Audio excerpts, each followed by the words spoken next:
South ఇండియాలోనే అతి తక్కువ ధరలకి రత్నాలనందించే ఏకైక సంస్థ 6JVR. ప్రస్తుతం మనతో పాటు లైవ్ కాల్ అందుబాటులో ఉన్నారు ఆర్మీ రిటైర్డ్ కల్నల్ వివి రావు గారు. ఒకసారి ఆయనతో మాట్లాడదాం. ఎందుకంటే ఢిల్లీలో జరిగినటువంటి ఉగ్ర దాడి ఏదైతే ఉందో అది ఆత్మాహుతి దాడిగా నిర్ధారించారు. దీనికి సంబంధించి మరింత సమాచారం ఆయన అడిగి తెలుసుకుందాం. సార్ నమస్తే అండి.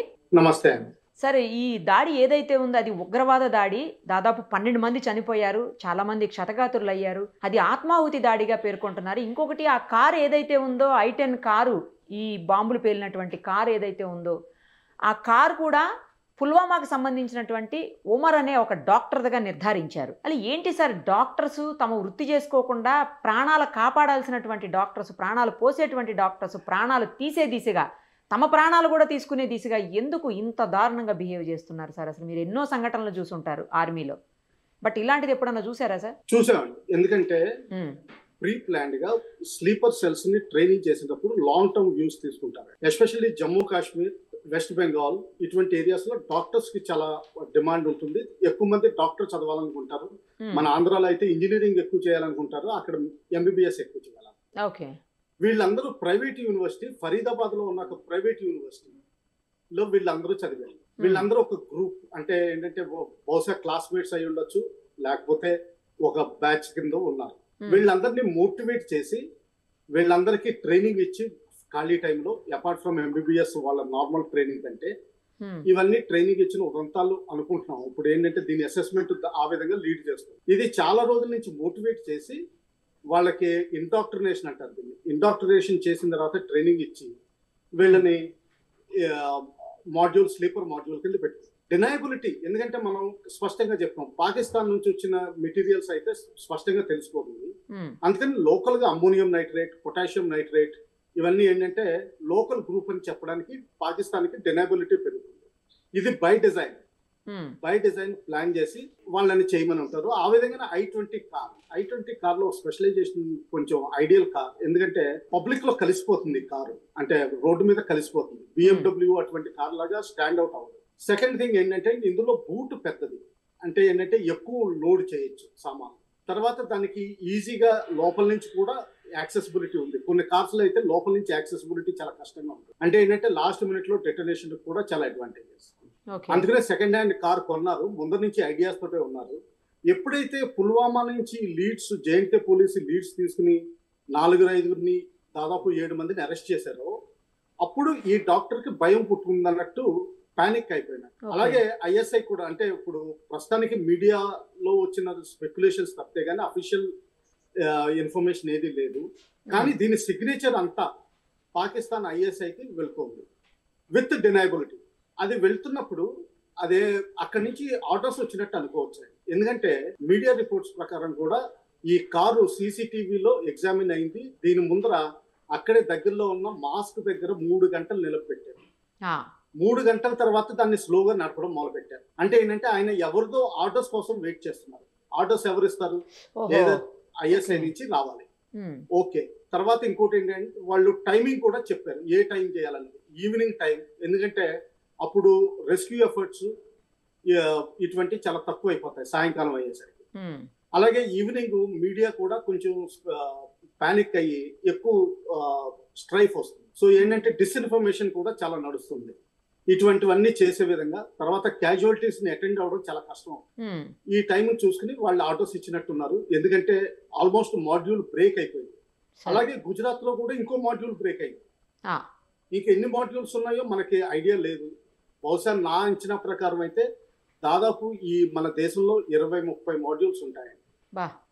అన్ని సిటీస్ లోనే ఉంటాయి, ఇంక్లూడింగ్ హైదరాబాద్ గ్యారంటీ. అలాగే శివార్ల సిటీస్ లో ఎక్కడైతే ఒక పర్టికులర్ కమ్యూనిటీ డామినేషన్ ఎక్కువ ఉందో, ఎక్కడ lower middle class accommodation hotels ఎక్కువ దొరుకుతాయో అటువంటి చోట్ల వీళ్ళు ఉండే అవకాశాలు ఎక్కువ. ఎందుకంటే వీళ్ళకి అక్కడ రెంటల్స్ కొంచెం ఎక్కువ, ఒక 1000 రూపాయలు ఎక్కువ ఇస్తాననేసరికి రెంటల్స్ ఈజీగా అకామిడేషన్ దొరుకుతుంది. మనుషులు పట్టించుకోరు, పాపులేషన్ ఎక్కువ ఉంటుంది, ఎవరు స్పెసిఫిక్ గా ఫాలో అవ్వరు. ఇటువంటి ఏరియాస్ లో వాళ్ళు సేఫ్ హౌసెస్ పెట్టుకుంటారు. సరే, అమోనియా నైట్రేట్ డిటోనేటర్ లాంటి భయంకరమైన పేలుడు పదార్థాలు ఉన్నాయి అంటే ఖచ్చితంగా దీని వెనక పెద్ద తీవ్రవాద సమస్యలే ఉండాలి కదా సార్? ఎగ్జాక్ట్లీ.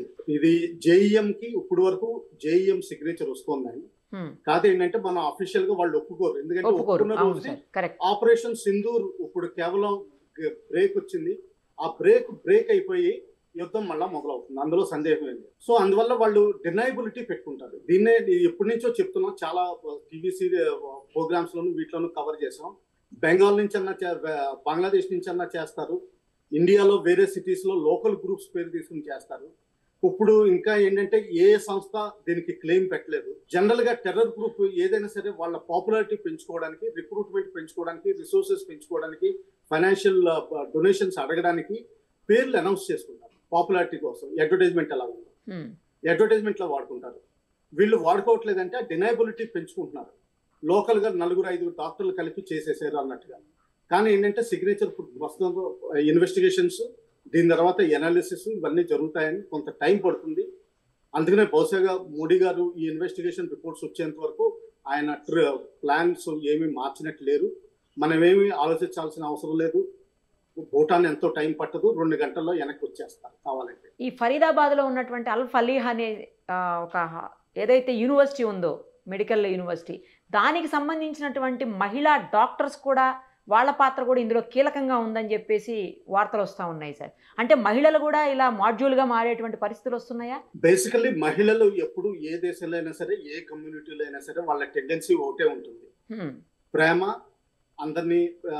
అందరూ బాగా బతకాలనే చూస్తారు. నా పర్సనల్ ఎక్స్పీరియన్స్ కూడా జమ్మూ కాశ్మీర్లో ప్రీ ఇన్సర్జెన్సీ రోజుల్లో రన్నింగ్కి వెళ్ళినప్పుడు ముసలి వాళ్ళు, ఇంటి దగ్గర ఉన్న వాళ్ళు భోజనానికి పిలిచేవారు. ఎందుకు పరిగెడుతున్నా, అనవసరంగా ఇక్కడ భోజనం చేసి వెళ్ళాను, అందులో డౌట్ ఏం లేదు. కాకపోతే ఏంటంటే ఈ రోజుల్లో కొంతమందిని ఏంటంటే దీన్నే ఇండాక్ట్రినేషన్ ఎఫర్ట్ అంటారు. ఇది ఇండాక్ట్రినేషన్ ఎఫర్ట్ 4-5 సంవత్సరాలు నడుస్తుంది. ఆ ఇండాక్ట్రినేషన్ ఎఫర్ట్ చేసినప్పుడు లేడీస్ అని కాదు, ఎవరైనా లొంగిపోయే అవకాశాలు ఉంటాయి. తర్వాత ఏముంటుందంటే ఇంకోటి ఫ్రెండ్షిప్ సర్కిల్. ఒక్కోసారి ఏమవుతుందంటే ఫ్రెండ్స్ స్ట్రాంగ్ గా ఉన్నప్పుడు వాళ్ళు తప్పులు చేసినా వాళ్ళని ఇగ్నోర్ చేస్తాం. బహుశా ఈ లేడీ ఎంతవరకు ఇన్వాల్వ్ మనకి డెప్త్ తెలియదు. ఇప్పుడు వరకు ఇంట్రాగేషన్ రిపోర్ట్స్ మనకి ఏమి అవుట్ అవ్వలేదు. నిన్న పట్టుబడ్డప్పుడు ఒక AK-47 ఆవిడ కారులో దొరికిందని మీడియా రిపోర్ట్స్ వస్తున్నాయి. బహుశా ఈ మాడ్యూల్ బ్రేక్ అవుతున్నప్పుడు ఆల్రెడీ కబుర్ అంది, అది ఎక్కడో డిస్పోజ్ ఆఫ్ చేద్దామనో లేకపోతే వేరే వాళ్ళకి డెలివరీ చేద్దామనో బహుశా ప్రయత్నం చేసినట్టు అనిపిస్తుంది నాకు. ఇప్పుడు ఎవరైతే ఈ ఉగ్రవాది ఉన్నాడో ఉమర్ అనే అతను జైషే మొహమ్మద్ తీవ్రవాద సంస్థకు చెందినటువంటి ఉగ్రవాదిగా గుర్తించినట్టు పోలీసులు తెలుస్తోంది సార్. గుర్తించినట్టు చెప్పినా గానీ ఇదంతా అన్అఫీషియల్ ఇన్ఫర్మేషన్. పబ్లిక్ బ్రీఫింగ్ అయితే నాకు తెలిసినంత వరకు లాస్ట్ 1 అవర్ ముందర వరకు అవ్వలేదు. అది అయ్యేంత వరకు మనం వేచి చూద్దాం. ఇవన్నీ ఏంటంటే వేరియస్ లోకల్ పోలీస్ రిపోర్ట్స్ అవన్నీ కరెక్టే అవ్వచ్చు, కానీ ఏంటంటే మనం తొందరపడకూడదు. ఎందుకంటే ఒకసారి JEM క్లెయిమ్ చేస్తుందని, ఎందుకంటే ఆయన ఫ్యామిలీ మ్యాక్సిమం డిస్ట్రాయ్ అయ్యారు. ఆపరేషన్ సింధూర్లో మ్యాక్సిమం డిస్ట్రక్షన్ వాళ్ళకి అయింది. సో దానివల్ల ఏంటంటే క్లెయిమ్ కూడా చేస్తారు. ఒక్కోసారి హిజ్బుల్ ముజాహిదీన్ చేసి ఉండొచ్చు, ఎందుకంటే వీళ్ళందరూ పుల్వామా అన్న ఏరియాలో హిజ్బుల్ ముజాహిదీన్ స్ట్రెంత్ చాలా ఉంటుందని హిజ్బుల్ ముజాహిదీన్ క్యాడర్స్ కూడా చేసి ఉండొచ్చు. కానీ వాళ్ళు తప్పించుకోవడానికి ఈ కారు ఉదయం 8 గంటలకే ఢిల్లీలోకి ఎంటర్ అయిందని, 10:30 గంటల పాటు ఢిల్లీ మొత్తం చక్కర్లు కొట్టిందని చెప్పి కూడా పోలీసులు ఇప్పుడు ఇన్ఫర్మేషన్ బయటికి తీశారు సార్. మీరు ఇందాక చెప్పారు కదా, ఒకే ప్లేస్లో దాదాపు 3-3:30 గంటల పాటు ఉంచారు, ఎవరియో ఆర్డర్స్ రావాలి దానికోసం వెయిట్ చేశారు, ఆర్డర్స్ వచ్చిన వెంటనే పేల్చేశారు అని చెప్పారు. బహుశా అది ఇప్పుడు మీరు చెప్పింది నిజమే కావచ్చు సార్. అంటే నాకున్న ఎక్స్పీరియన్స్ ఏంటంటే ISI నుంచి ఆర్డర్స్ వస్తాయండి స్పెసిఫిక్. వాళ్ళు అన్ని టీవీస్ అంటే ఇప్పుడు మన టీవీ ఛానల్స్ కూడా అక్కడ అబ్జర్వ్ చేస్తూ ఉంటారు. అబ్జర్వ్ చేసి ఫైనల్ గా డెసిషన్ తీసుకుంటారండి. అప్పుడు కోడ్ వర్డ్స్ లో వేరియస్ కంట్రీస్ నుంచి కానీ ఆర్డర్స్ వస్తాయండి. లేకపోతే ఇండియాలో కూడా వాళ్ళ లీడర్ ఉండొచ్చు, ఆర్డర్స్ ఫైనల్ ఆర్డర్స్ వస్తేనే కానీ వాళ్ళు ఏది చేయరండి. తర్వాత ఇంకోటి ఏంటంటే ఈ డాక్టర్ కొంచెం పానిక్ మూడ్ లో వచ్చినట్టు, టార్గెట్ ముందర డిసైడ్ చేసుకున్న వేరే ఉండొచ్చు. కాకపోతే ఏంటంటే పాకిస్తాన్, ఆఫ్ఘనిస్తాన్ లో భారత్ ని హిందుస్థాన్ అంటారు. వాళ్ళ సైడ్ నుంచి రాజస్థాన్ ఇంకా క్యాపిటల్ ఇంకా లాల్ కిలా, రెడ్ ఫోర్ట్. అందుకనే రెడ్ ఫోర్ట్ మెయిన్ టార్గెట్ చేసుకుని మెయిన్ ఆ ఏరియాలో చేయడం వల్ల ఇండియాలో రాజధానిని కొట్టేవని చెప్పి వాళ్ళు చెప్పుకుంటారు. ఆ విధంగా గ్రామాల్లో పబ్లిసిటీ వస్తుంది. సో అందుకని చెప్పి టార్గెట్ ఏదన్నది కూడా పొద్దు నుంచి 10 గంటల నుంచి తిరగచ్చు. అజాజ్ మండి అవ్వచ్చు, వేరే పార్లమెంట్ అవ్వచ్చు, వేరే గవర్నమెంట్ ఆఫీసులు అవ్వచ్చు, ఏదైనా అవ్వచ్చు. ఈ ఉల్ ఫలాహ్ ఏదైతే యూనివర్సిటీ ఉందో దానికి సంబంధించినటువంటి 2 డాక్టర్స్ని, లేడీ డాక్టర్స్ని గతంలో పోలీసులు అరెస్ట్ చేశారు ఈ మధ్య కాలంలో. ఒకవేళ వాళ్ళని కూడా అరెస్ట్ చేయకుండా ఉండింటే ఇది ఇంకా చాలా తీవ్ర స్థాయిలో పేలుళ్ళకి దారి తీసే అవకాశం ఉండేలాగా కనిపిస్తోంది సార్. మీరేమంటారు? ఎగ్జాక్ట్లీ. ఎగ్జాక్ట్లీ మాడ్యూల్ యాక్చువల్ గా కొంచెం బ్రేక్ అవడం వల్ల దాదాపు 3000 kgs అమ్యూనియం నైట్రేట్, తర్వాత 4 to 5 AK-47s పిస్టల్స్ ఇవన్నీ వాడలేకపోయారు. ఒకవేళ ఇది బ్రేక్ చేయకపోతే మాత్రం ఇవన్నీ వాళ్ళ దగ్గర ఉండే ఇంకెన్ని ఎక్స్ప్లోజన్స్ అయ్యాయో అది మన స్పెక్యులేషన్ అంతే. దీని వెనక పాకిస్తాన్ కుట్ర లేదంటారా సార్? ఉండే ఉంటుంది కదా 100%. 200% అండి, 100% కూడా కాదు, 1000% చెప్పాలి. డైరెక్షన్, స్క్రీన్ ప్లే అన్ని అక్కడ ISI నుంచి నడుస్తాయి. ఇప్పుడు మరి మరోసారి మనం బుద్ధి చెప్పాల్సిందే కదా సార్, ఆ సమయం వచ్చేసినట్టు ఉంది. ఆపరేషన్ సింధూర్కి మీరు ఇందాక అన్నట్లు కాస్త గ్యాప్ తీసుకున్నారు, ఇప్పుడు మళ్ళీ ఆపరేషన్ సింధూర్ 2 స్టార్ట్ చేయాల్సిన అవసరం లేదంటారా సార్? ఇప్పటికే ఆయన కూడా ప్రధానమంత్రి కూడా మాట్లాడారు, ఎట్టి పరిస్థితుల్లో ఈ దాడికి ఎవరైతే కారకులు ఆ ఉగ్రవాదులు వదిలిపెట్టబోము అని చెప్పేసి మోడీ గారు కూడా చెప్పున్నారు ఇప్పటికే. ఇంకో 2-3 ఇన్సిడెంట్లు కనెక్ట్ చేసుకోండి అమ్మా. 9/11 2 రోజుల క్రితమే అయింది. అవును, నిన్న జరిగిన ఇన్సిడెంట్ 10/11. సో జనరల్ గా ఈ టైంలో ప్రపంచంలో ఎక్కడైనా సరే ఒక మేజర్ ఇన్సిడెంట్ చేద్దామని చూస్తాం. First incident. సెకండ్ థింగ్ ఏంటంటే 10వ తారీఖున నిన్న సాయంకాలం ఎందుకు సార్ నవంబర్ లోనే చేస్తారు వాళ్ళు? అంటే ఈ టైంలో అయితే జనరల్ గా ఫారిన్ కంట్రీలో అమెరికాలో హాలిడే సీజన్ మొదలవుతుంది.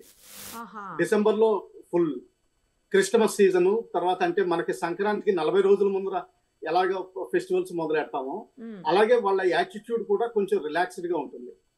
సెకండ్ థింగ్ ఏంటంటే వింటర్ లో మాస్క్ పెట్టుకోవచ్చు, స్వెటర్ వేసుకోవచ్చు, షాల్వా కప్పుకోవచ్చు, మార్నింగ్ ఫాగ్ ఎక్కువ ఉంటుంది, పొల్యూషన్ కూడా ఎక్కువ ఉండి బయటికి రారు మనుషులు, ఎల్లిందో మార్నింగ్ ఇంపాక్ట్ ఎక్కువ ఉంటుంది. కాబట్టి తర్వాత ఏంటంటే డిసెంబర్ నెల వచ్చేసరికి పొలాలు కట్ చేయడం మొదలు పెడతారు.